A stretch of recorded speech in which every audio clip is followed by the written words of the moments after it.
There's a moment in every toxic dynamic, especially with a narcissist, when something shifts. It's not loud. It's not dramatic. It's quiet. Almost invisible. It's the moment you stop reacting and start seeing. And that moment? It is what they fear the most. You see, narcissists don't operate like most people. They don't seek connection. They seek control. They don't build relationships. They build illusions. And for that illusion to work, they need one thing from you, your confusion. Because confusion is power. Confusion keeps you explaining, apologizing, second-guessing yourself, walking on eggshells, trying to fix something that you didn't even break. But when you ask the right question, one simple question, delivered with calm, clear energy, it's like turning on a light in a room they've worked so hard to keep dim. And the illusion? It begins to shatter. If you've ever found yourself saying, "Wait, how did this become my fault again?" Or, "Why do I feel like the crazy one when I know I'm not?" You're not alone. You've likely been in the presence of narcissistic abuse, gaslighting, and emotional manipulation. And the truth is, narcissists don't fear confrontation. They feed off of it. They don't fear your anger. They use it to paint you as unstable. But you know what they do fear? Being seen. Clearly. Without the fog. Without the excuses. Without the performance. That's what this video is about. The one question that holds up a mirror they cannot escape. The question that doesn't accuse. It exposes. And once it's asked, once it's felt, it becomes impossible to unsee the truth behind the mask. Because the truth is this. A narcissist's entire identity is built on a fragile illusion of superiority. Not real strength. Not emotional regulation. Not grounded self-worth. It's an image. Held up by projection, gaslighting, and manipulation tactics they've perfected over the years. But every illusion has a weak point. A crack. And sometimes, all it takes is one well-placed question to break it open. So if you've ever asked yourself, backhand index pointing right, how do I stop getting pulled back into their chaos? Backhand index pointing right, is there something I can say that actually changes the dynamic? Backhand index pointing right, what if I could end the game, without even raising my voice? Then stay with me. Because in this video, I'm going to show you exactly how to do that. Not with force. Not with anger.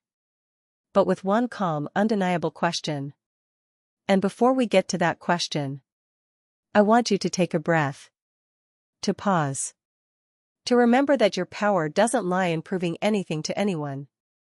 It lies in clarity. In emotional sovereignty. In the ability to see manipulation, and choose not to respond.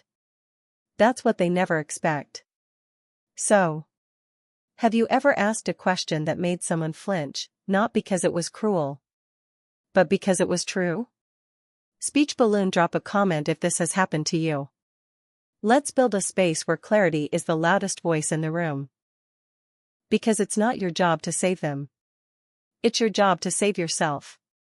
Let's begin.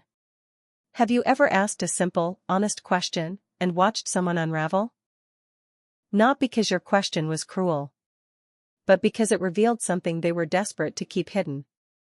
That's what happens when you ask a narcissist to look in the mirror. Because for them, control isn't just a preference, it's survival. Their entire inner world is built on a single fragile equation.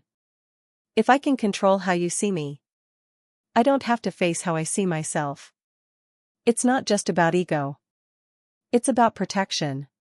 Protection from shame. From inadequacy. From the unbearable possibility that they're not who they pretend to be. So when you ask something simple like, "Why do you always blame other people?"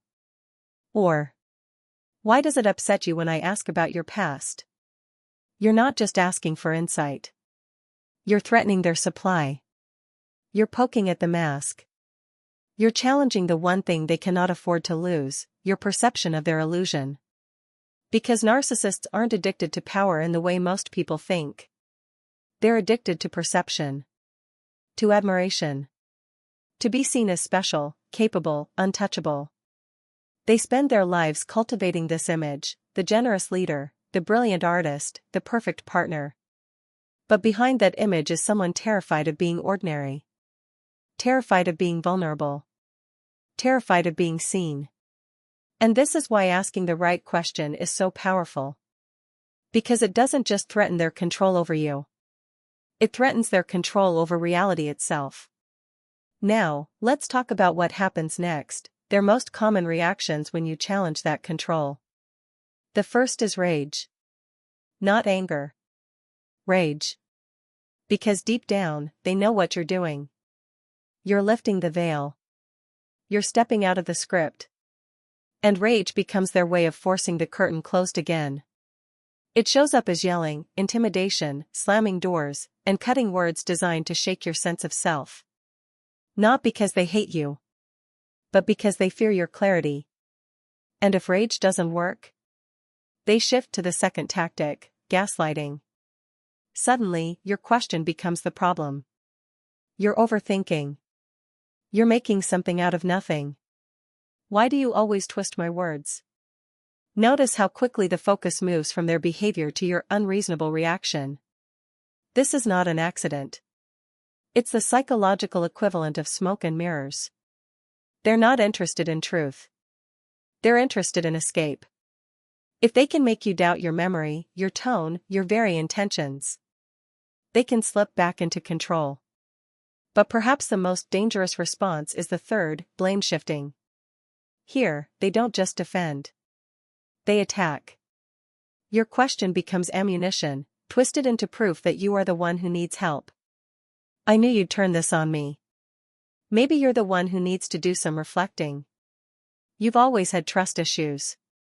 Suddenly, the conversation has nothing to do with their actions. It's now about your insecurities, your need for drama, your emotional instability. And just like that, the illusion is back in place. So what happens when you no longer feed the illusion? When you don't rise to the bait? When you ask your question, and refuse to be pulled into the performance? You break the loop.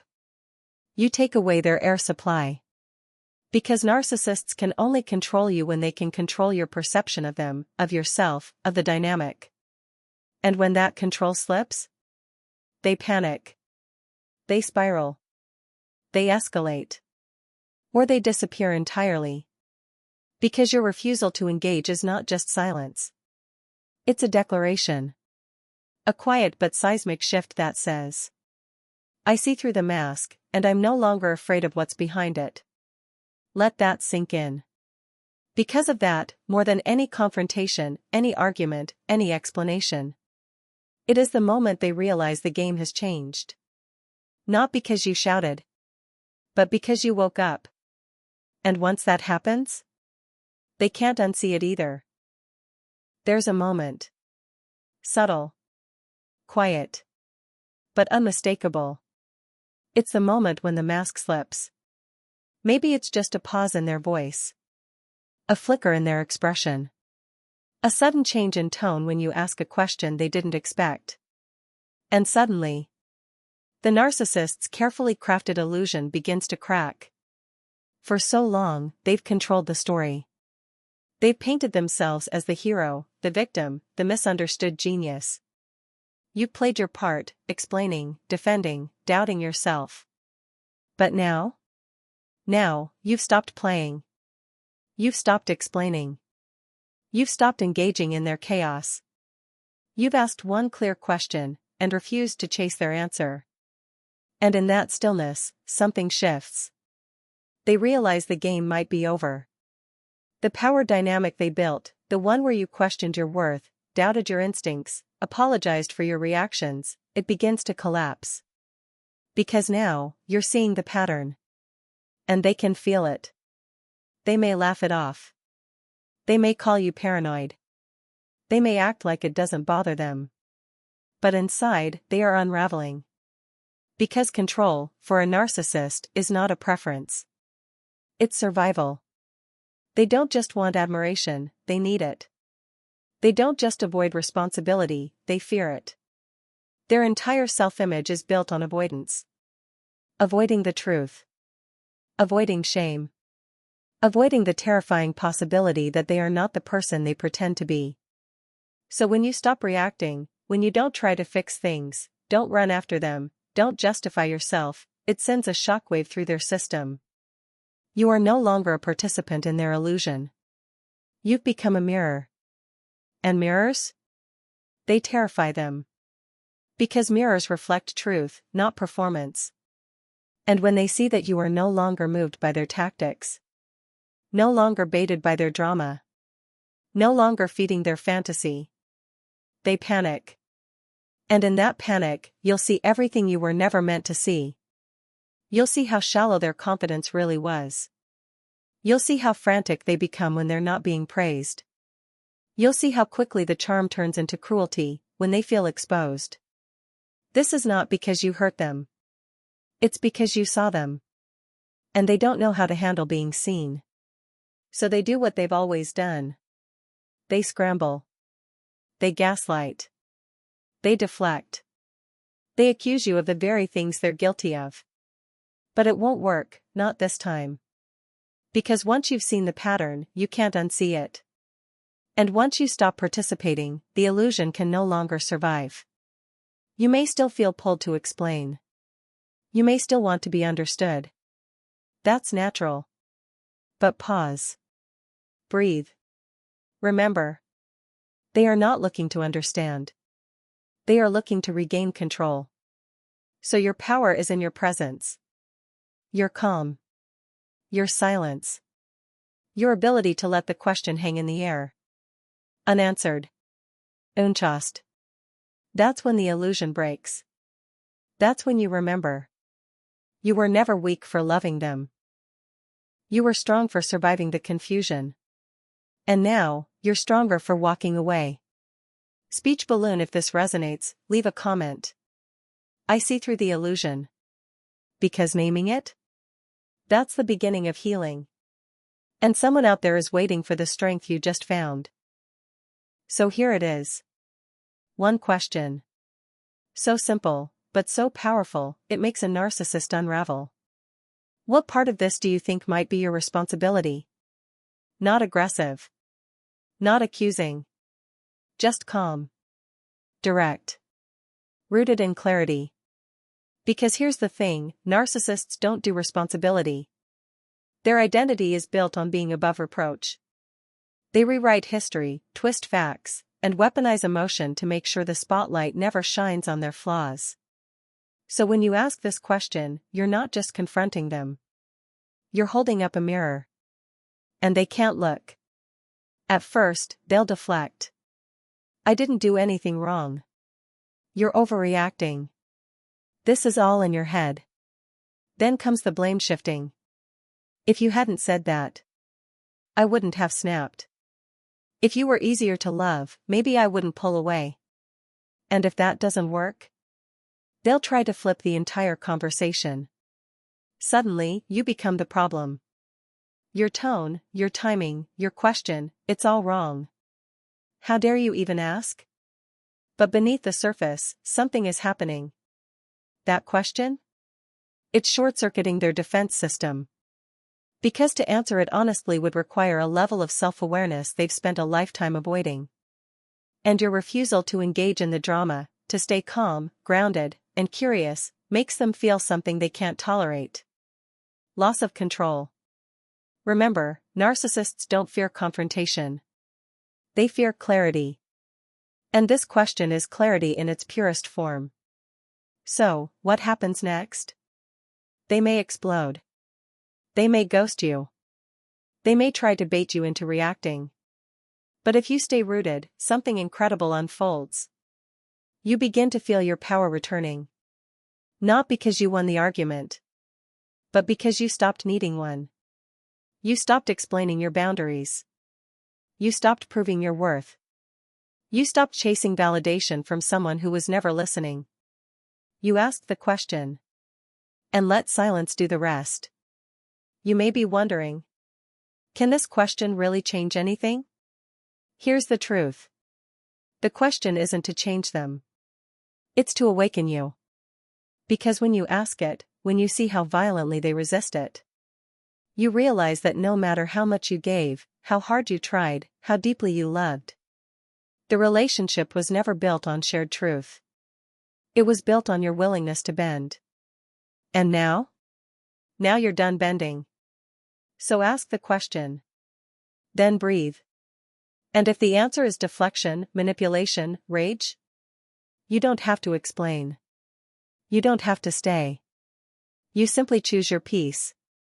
Speech balloon. If you've ever asked a question that exposed a truth someone couldn't face, comment below. Clarity is power. Because the more we normalize this kind of strength, the more we empower others to step into theirs. And maybe someone scrolling today just needs one reminder. You are allowed to ask for accountability. And walk away when it's denied. So what happens after the question? After the unraveling? After the moment their charm fades, their stories don't stick, and their silence no longer scares you? Something soft. Something subtle. Something sacred. You begin coming home to yourself. See, emotional abuse, especially from narcissists, isn't always loud.